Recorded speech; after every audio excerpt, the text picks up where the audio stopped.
Hadirin hadirat rahimakumullah, sebagaimana biasa saya akan memulai dengan beberapa pertanyaan dari umat dan masyarakat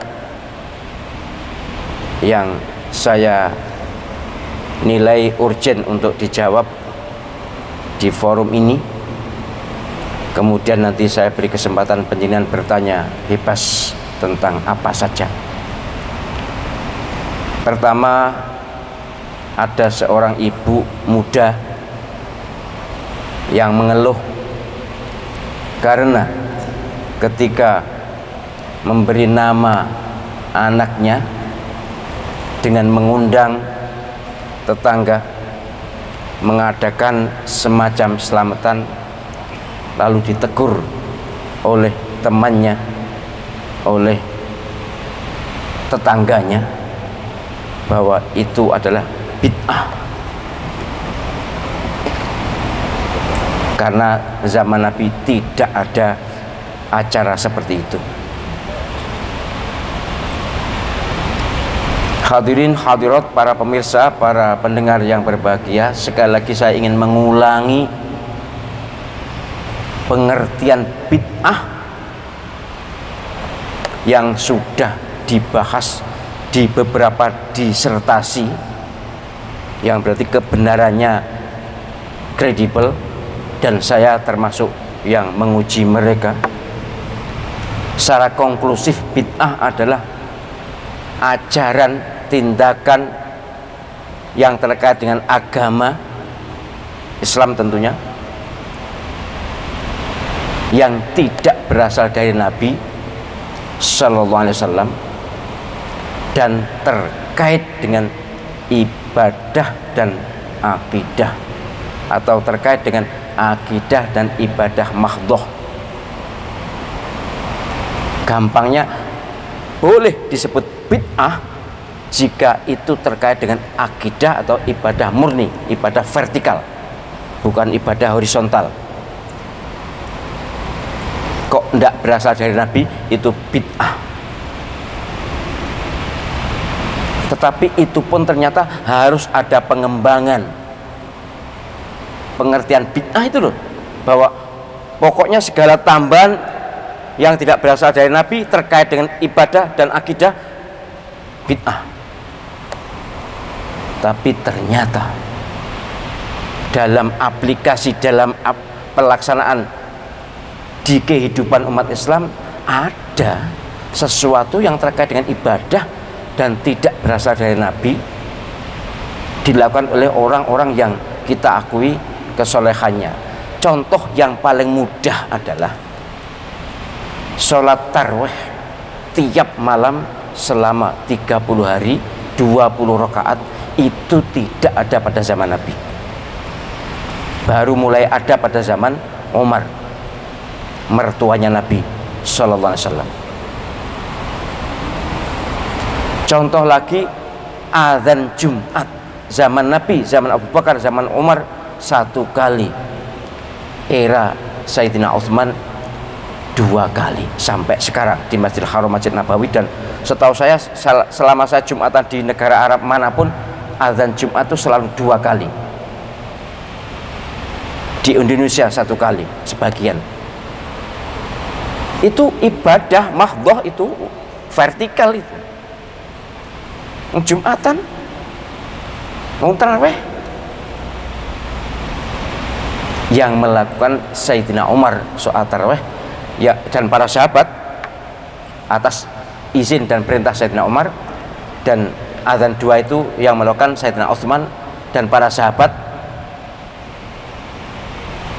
Lalu pertanyaannya, siapa yang berani mengatakan bahwa Sayyidina Umar sesat,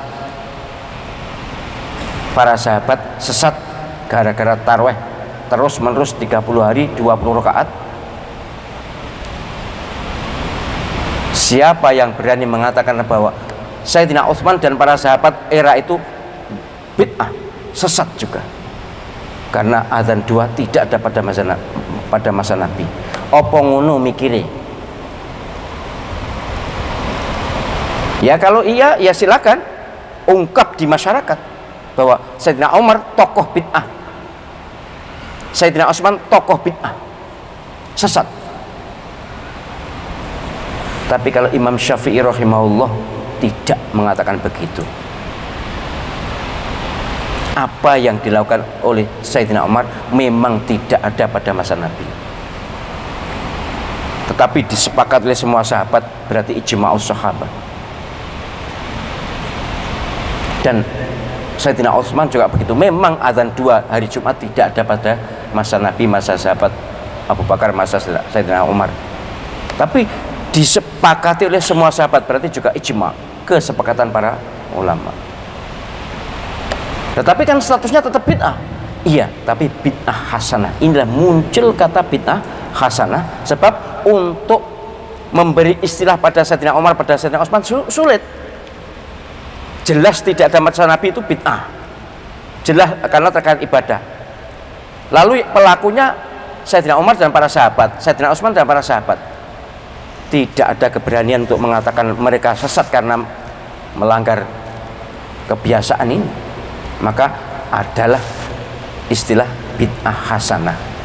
Sing setuju monggo, sing gak setuju gak usah emosi. Tiwas gelis tuwek mate. Yang model nyala-nyalakan tuh mesti cepet tuwek penyantitannya. Kok enek penceramah modelnya nyala-nyalakan mesti cepet tuwek. Wis menyantitannya.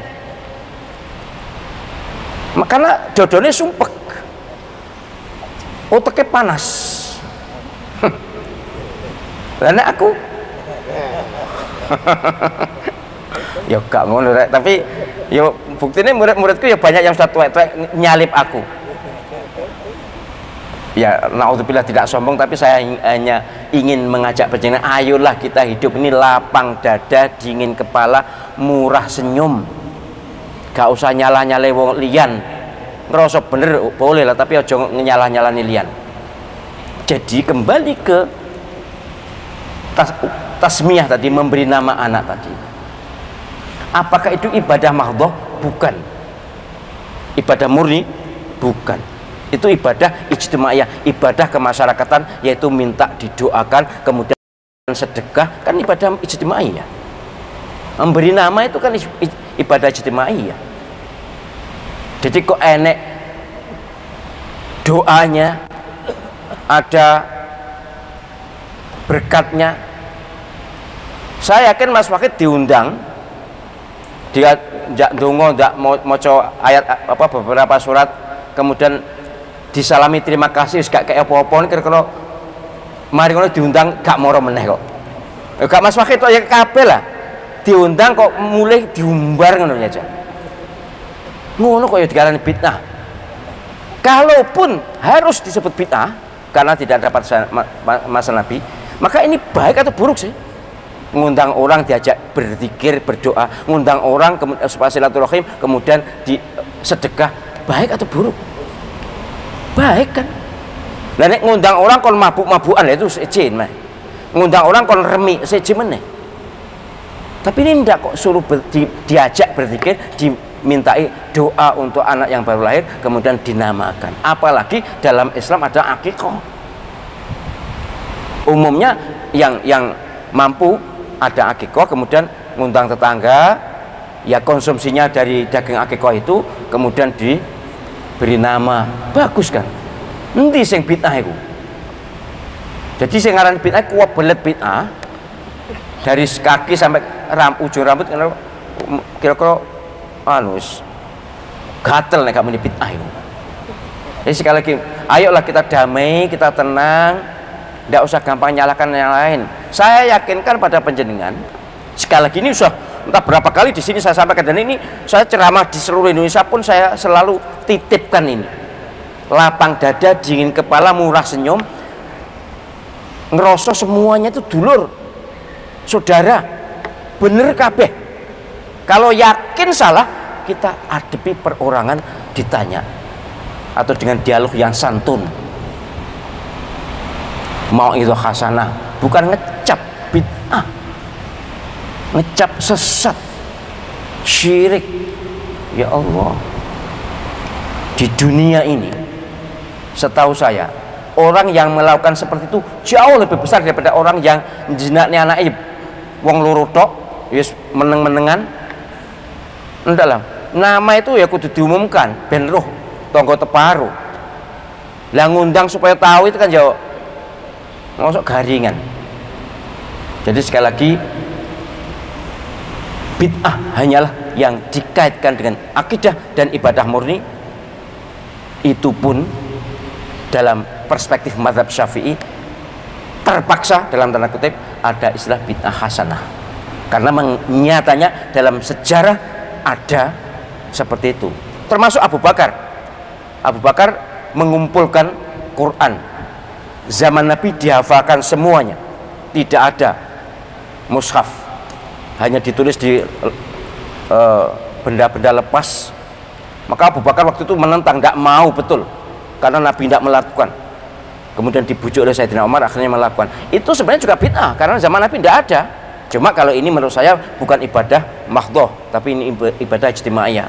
Ataupun kalau benda dianggap mahdhoh, ya bid'ahnya bid'ah hasanah. Dan banyak ya, banyak pemahaman-pemahaman Islam kita ini ada kelompok yang tidak setuju, termasuk Maulid Nabi seperti tadi malam itu. Ya tentu kami sebagai imam masjid sini ya memang mohon maaf ya, kalau ada banjari kemudian suara perempuan ya kami terus terang ya bukan langsung haram, tapi baiknya jangan. Alhamdulillah juga sudah diatasi.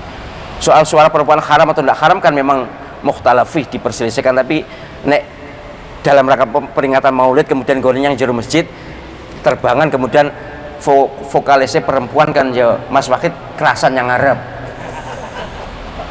mentelan gak kedep-kedep. Ya daripada gitu sudahlah, tapi bagus kalau mereka juga mau, baik ya. Ada juga yang masjid digunakan rebana, ya sudahlah nanti dibicarakan lagi, memang ada yang pro ada yang kontra. Kalau pas sholat kemudian nggih rebana jelas haram. Pas sholat atau pas waktu sholat kemudian terbangan itu ya haram. Tapi kalau sudah tidak dalam rangka mengundang orang, ya ada yang pro ada yang kontra, bisa dibicarakan. Tapi sekali lagi, ayolah kita hidup lapang dada, dingin kepala, murah senyum, rukun. Semua kita akui bahwa saudara-saudara kita itu adalah orang-orang yang ingin selamat dunia akhirat, punya guru, punya dalil, bener kabeh gitu nggih.